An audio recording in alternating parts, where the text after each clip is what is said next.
Hi everyone, welcome back to another video from Webtech Tutorial. In today's episode, I'm going to be showing you how to activate NetSpend card online. So without wasting much of our time, let's dive into the video. To activate your NetSpend card, first of all, go ahead and open up a web browser and visit the NetSpend website. Go to the URL box and type in netspend.com soon after you open up a web browser and press enter on your keyboard, and this will take you to the official site for NetSpend.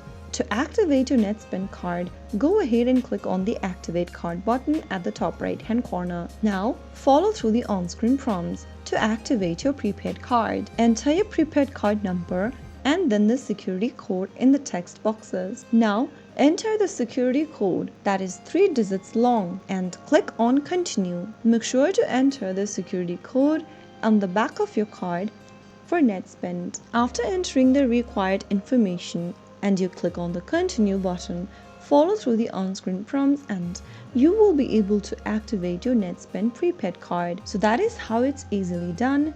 If you found the video to be helpful, go ahead and give us a thumbs up. Don't forget to subscribe to the channel by hitting the subscribe button. Also press on the notification bell so that you'll never miss another upcoming upload from us. I will be back again in the next video. Thank you for watching.